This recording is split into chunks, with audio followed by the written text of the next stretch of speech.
Hello and welcome to the Queen's Curry Kitchen. You must be wondering, why am I hiding behind all these pots and pans?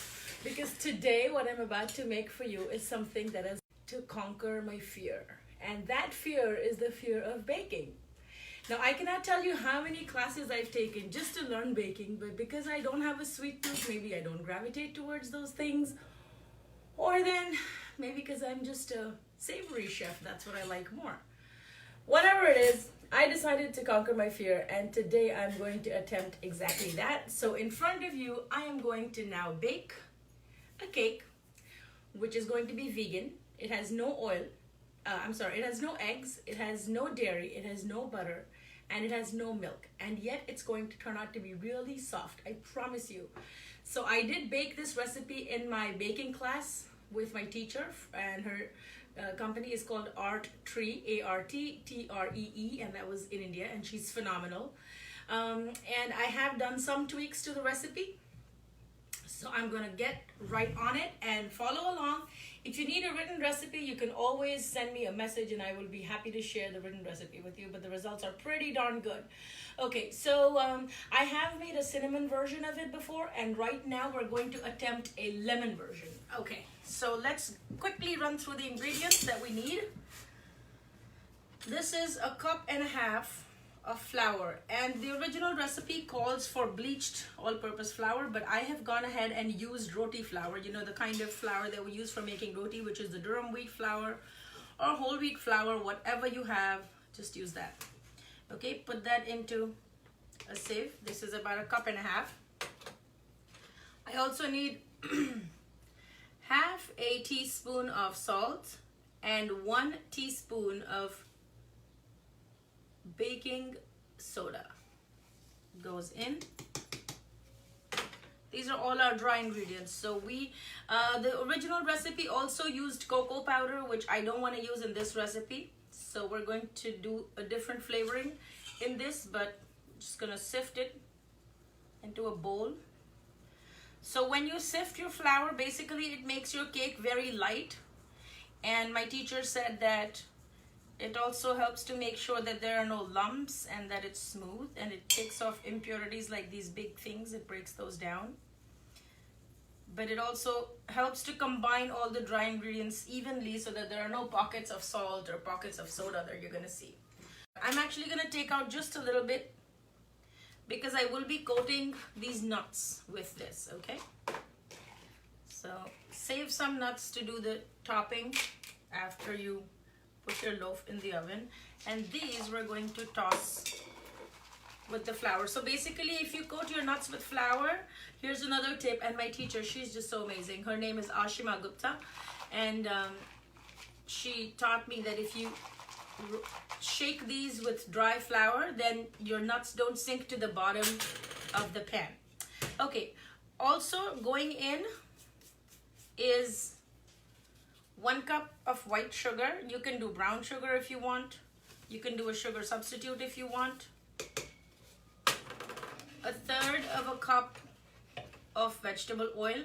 When you cook with oil, then your cakes, even when they come to room temperature, they don't become hard and dry. When you cook with butter, then the butter becomes solid, and then the cake becomes kind of hard if it's cold or if it's out at room temperature. And also 1 cup of water with 1 teaspoon of vinegar. That's all that's going in here. Everything. Okay, I'm also gonna go back and add these nuts. Now the surprise ingredient that I'm going to add here is actually, I want to give a lemon flavor, but I don't want to use lemon zest. So what I am gonna use is, look at this. This is a lemon oil from this company called doTERRA. I know it's very popular and their oils are expensive, but they're so potent that you don't need a whole lot. So I want to do a lemon flavor, and I'm gonna do maybe like just 1 drop in this whole batter is more than enough. You don't want to overdo it because it's quite an intense, oh my God, it smells so good. You can do lemon zest, but I just did not want to do lemon zest in this pandemic where everybody's been touching everything. And then I'm also going to do something that I never use in my food, which is food coloring. And this is yellow food coloring. I'm just going to dip the ends of my fork and put a little bit, because I'm just very scared. I don't know how much we actually need, and I don't want the whole cake to be yellow. So I just put a little bit in, and now we're going to mix. We give it a gentle mix.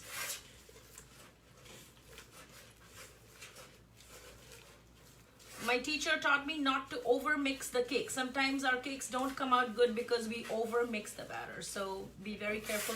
It's pretty yellow, right? I don't think we need any more food coloring. So I have to take some pictures of some cakes, and so this is a project that's actually happening because of that. So I'm just making these. I'm gonna mix these, just make them nice and smooth. So personally, I felt like with the recipe, this needed about 2 to 3 tablespoons more of water,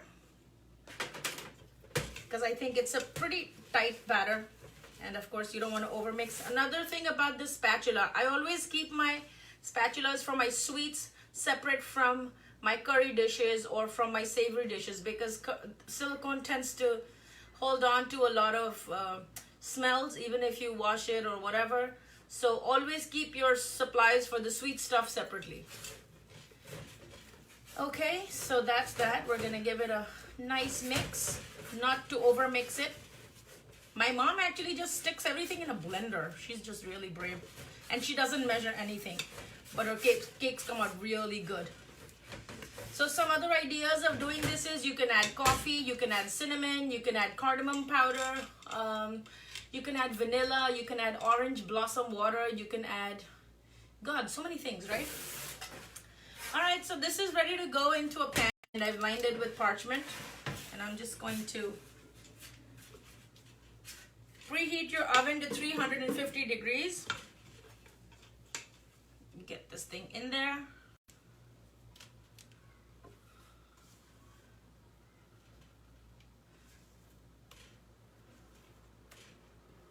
I would have cooked in my big oven, but then it's very hard to get the camera there because there's a refrigerator behind it. So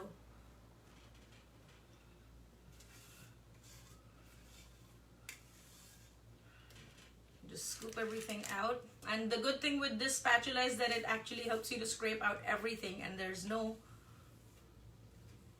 nothing left behind, so that's cool. Okay, almost done.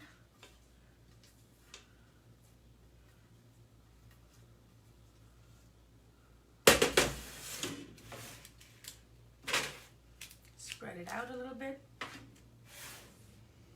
You know what, it's not that lemony. Maybe I should add a couple of drops more. I don't know. Yeah, I don't smell the lemon. I smelled it a lot when I put it in, but because I've never used it in cakes before, I've used this lemon oil in cookies and it tastes really good. So I think I'm gonna put in like maybe one more drop. Just a drop, because it's pretty intense.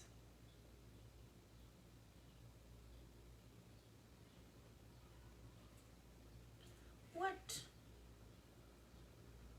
Yeah, so baking is a science, and don't wing it, and don't try to, okay, now I have to really give it a good whirl because I don't want somebody to end up with a big pad of explosive lemon in the cake, right? Best pan for this, I should have taken something smaller, but again, I'm not a baker, you know, but the way she taught me, I think my cakes also turn out pretty good. So I thought, let me just use this time to conquer some of my fears. Everybody says that we have so much time right now during this lockdown, that all the things that you said you would do, if you're not doing those, then it was never about time. It was always about your priority. So if you thought you were going to go to the gym if you had time, but you're not working out right now, then it was never about the gym or your workout. It was always about the fact that it was probably not your priority. Okay, now I'm gonna give it a couple of taps on the countertop to take out all the bubbles. All right, just a couple of times.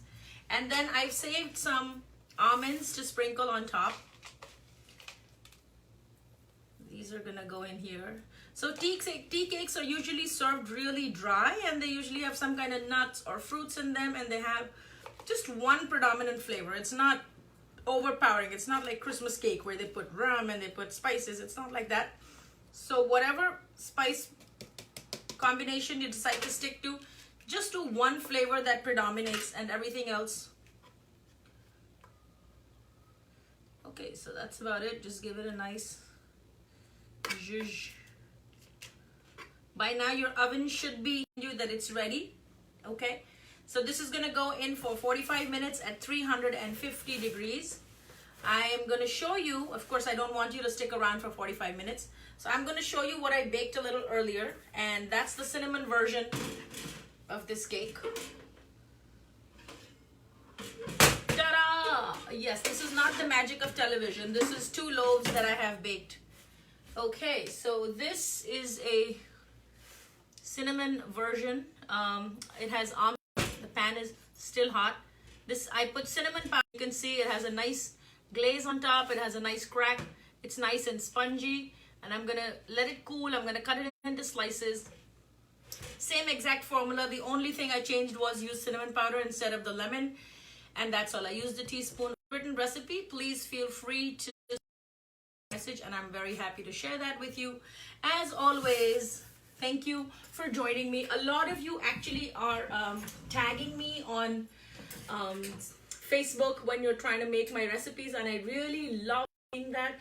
So feel free to tag me. I'm at Queen's Curry Kitchen, Queen's Curry Kitchen on Instagram, and the Facebook page, as you all know, is Queen's Curry Kitchen. You can also hashtag me by my name and share pictures of some of your creations. I would absolutely love that. As always, thank you so much for giving me your time on this weekend. I really appreciate it. I'm also very glad that the Lord is keeping you safe and enough to actually latch on and watch this video cast.